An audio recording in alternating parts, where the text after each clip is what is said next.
So what I have here is the Insta360 X3. You've probably seen some clips from this camera in my videos where I use it to document the trip from one place to another, or just to add some extra spice to the video, giving you a wider field of view of the surroundings around me. So in today's video, I'm going to tell you everything there is to know about the X3, and also to get the best possible footage out of this, how to export, the settings I use, and how convenient it is to have something like this, because this is not like any other action camera on the market. So first, let's take a look at the specs which the X3 offers. Now, the Insta360 X3 comes with two 1/2-inch 48 megapixel sensors, a massive 2.1-inch touchscreen, the ability to shoot Me mode, HDR, and 8K time lapses. How awesome is that? With industry-leading flow state stabilization and a single lens mode, which allows you to shoot videos just like any other action camera, and 72 megapixel photos, is it really the only camera you need? Let's find out.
So one of the reasons you will want to get a 360 camera is the overall versatility it gives compared to the standard action cameras. So if you want to go from a vlogging style perspective to reveal a shot of your destination or capture a fast cinematic B-roll, you would most likely end up changing the direction of how your camera is pointing and mounted, and maybe you want to double check your shot before so you make sure that you didn't miss it. But with the 360 camera, you will never miss the shot. Basically, it films everything 360 degrees, so you won't miss the shot at all. An example here is this POV shot where I'm holding the camera behind me, creating this awesome third-person view.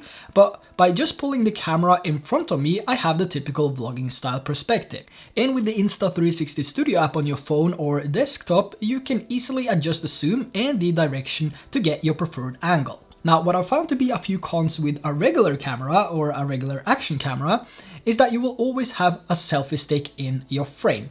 And let's say if you want to go from the perspective here to a POV shot of my son, then I need to adjust the camera to get a clean shot if I don't want the selfie stick to be in the frame. And also trying to do a third-person view with a regular action camera, it's not gonna look good at all. It looks so weird. So if you want to get shots like that, you really want to have something like a 360 camera. So with the 360 camera and the invisible selfie stick, I don't have to worry about any of this. I can just put it in my backpack, hold it behind me or in front of me, and then later just reframe everything in the Studio app, or by using the free GoPro reframe add-on for Premiere Pro or After Effects. Now let's talk about the key features of the X3 here and why I think this is the perfect addition to your setup. First, we have the upgraded half-inch sensors on the X3, which gives you a resolution of up to 5.7K up to 30 FPS, and this will also bring better low light capabilities and a crisper image in bright conditions with active HDR. The upgraded image sensor gives you a whopping 72 megapixel photos, which looks amazing. Now, the photos coming from this has to be processed in the Studio app, but this also gives you the option to reframe and save the image you want, something you can't do with a standard action camera. With the standard action camera, you take the photo you want at that direction, and you can't really go back and reframe and select a different photo from a different angle later. So you basically, the photo you take is what you get, and you will have to turn around to the different directions to take multiple photos of everything. But with a 360 camera, you snap one shot and you have everything. And I think that is really awesome, and you can reframe it exactly how you want in the Studio app, which again, it's really convenient. Now, what I really like with the X3 is the single lens mode. It gives me that standard action camera look without needing to reframe the shot later, just a run and gun. Unfortunately, we're limited to 4K 30, and I wish we had at least 50 FPS, but 4K 30 is still doing an amazing job, to be honest. Now, talking about me mode, this just has to be the perfect feature if you're out doing some vlogging or if you just want to be center framed throughout the entire shot. What the me mode does is basically active tracking the subject and making sure that the subject is always in frame, which is really awesome, and you don't have to worry about how you hold the camera. It's always going to track you anyway. Now, the only downside is that you're limited to 1080p up to 60 FPS, but in good conditions, in bright conditions, it's actually doing a pretty good job. Now, let's talk about the screen of the Insta360 X3. This is huge. Now, I've said the screen on the Action 3 is by far the best screen I've used, but this is coming straight at it with a lot of power. It's super responsive, and navigating through the settings is extremely satisfying. It feels like you're swiping on a phone. Now, on the X3 itself here, we have a dedicated record button next to a custom button, which you can set to switch between the lenses. Whether you want to record with the lens on the front or the back in single lens mode, or use both to shoot a 360 video. You can also set this to take a photo or record a video, but since we have the dedicated record button on the left hand side, I would keep this to switching lenses, because it's going to be so much more convenient when you go back and forth between the different editing styles, whether you want to use the single lens or a 360 camera. On the side, we have the power on off button and a quick switch button to select a pre-made profile or your own custom made profile. On the other side, we have the upgraded 1800 mAh battery, which also holds your SD card. And above that, you have the USB-C connection to transfer media or charge your X3. Now, the X3 also has 4 microphones with direction focus. This means your audio will always come from the direction your camera is facing, and when you reframe your shot in the Studio app, the audio will follow no matter direction, which is really awesome. That means however you record with this and however you reframe in post, if you change the direction in the Studio app, the audio gonna follow to that direction. So if I'm talking here and another one is talking over there, I can frame myself and then the audio will come from me. But as soon as I turn the camera in the Studio app towards the other person, the audio is going to follow to that person, which is really intuitive and something which you can only find with the X3. Now, as for durability, it's also waterproof down to 10 meters or 33 feet, so you don't have to worry about getting any dive cases for this if you just want to take it out for a dip and do some basic snorkeling. But if you're going to scuba dive, anything like that which is deeper, highly recommend that you get a dive case. The X3 also has Deep Track 2.0, which easily tracks your subject or object with a single tap. So yeah, is it really the camera you need? Well, I will leave that up to you, but I know for a fact that this is the perfect addition to my GoPro Hero 10 and my Action 3, and also with the other travel equipment that I bring, like my Mini 3 Pro and my Avata and my Sony a7S III. This is the perfect addition for me, and this is basically recording everything around me, and I can go back and reframe later by zooming in if I want the shot to be closer, or I can do some crazy stuff with it, which looks pretty cool if you ask me. So this is, this is a keeper. If I should recommend it by now, I would, because it's gonna make everything more fun and it's going to make your overall solo creating experience much better, because this is such a versatile camera and you can capture different angles. You can really spice up your videos by using something like this. And also something to add to that, this is a 360 camera, so it records everything and you will never miss the shot, which is one of the reasons that this is coming with me everywhere. But having a 360 camera is one thing, but how do you actually get the most out of this, and how do you get the best quality coming from a 360 camera, and especially the X3? Now the key element is of course the sun. You always want bright conditions when you're recording videos with a 360 camera. And there's also a few settings that you want to change before you start recording and also before you export. So turning on the X3 here, you want to set your record settings first. By default, it should be 5.7K 30 FPS, and this is what you're going to use anyway, so you don't have to change any of that. Now, if you select the camera icon, you can see all the different shooting modes and also the option to change to single lens mode. Now, the first thing you should do is to go through all the different shooting modes, not only the ones you'll be using the most, but all. Trust me, you'll end up using them or testing them at least, so you want to change the settings on them. So by starting off with changing all the settings once you get your X3, they will be locked in place. So whenever you change to photos, HDR or time-lapse, the settings you change to will stay in place unless you change it again. This makes it much faster and easier to record your next session, and the same thing goes for the other settings as well, like color, white balance, etc. So to change these, you swipe left on the screen from the right side. Now the settings that I use with the X3 are auto settings with a custom white balance and a custom exposure value, and also the color profile vivid. Now as for normal settings, I use a max ISO of 800, the shutter speed is 1/60 since I'm recording in 30 FPS, and I also use the vivid color profile and a white balance between 5000 and 6000 Kelvin. So these are pretty common settings and there's not much to change, to be honest, but where I have noticed a difference is in the sky, and this actually tends to blow out the sky a little bit more. So a pro tip here is to decrease the exposure value to -0.5 or -1, and once you do that, you can also take a quick shot of your scenery, and then you can flip out your phone, go into the studio app on your phone and check out the content you recorded, and then see if the sky is blown or not, and then go out from the settings that you tested and choose the correct settings for your sequence. Simple as that. Really, really intuitive when you have the app, which makes it so much convenient to get into the 360 world. There's also tons of awesome features that you can test out, which is really cool, and we're gonna come back to that in a different video. Now, going back to the main screen here and swiping down, we get into the quick menu. Here you have the settings like screen brightness, wind reduction, audio level, pre-record time, and more. And on the bottom right section here, we have the settings menu. Here you want to scroll down and make sure that the bitrate is set to high and the video sharpness is set to medium or low. So if you're going to export your videos from your phone, I recommend having this on medium, as it adds a little bit more crisp to your image. But if you use a laptop or a desktop computer to adjust your videos, you want this to be set to low.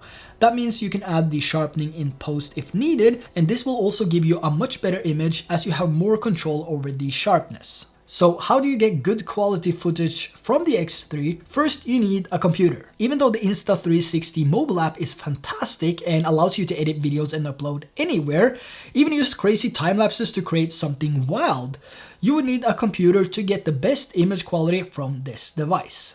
So let's head over to the Insta360 Studio app. Now, plugging in your SD card, you will get the option to select clips to import or import all. So let's just go on and import all. Now this is where you do all the magic. So if we double click on a file here, you will get a preview, and on the right side of that preview screen, you can see the different sections to adjust stabilization, audio, color boost, and etc.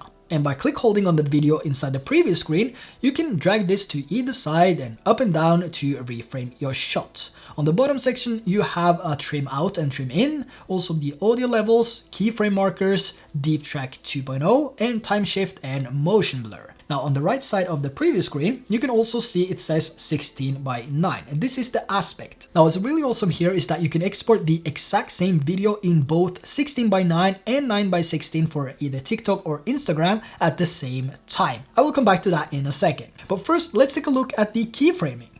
So what I'm going to do is to find a position in the clip here and use the trim handles to find the in and out of the clip I want to use. And I'm also going to put a keyframe at the beginning and then reframe.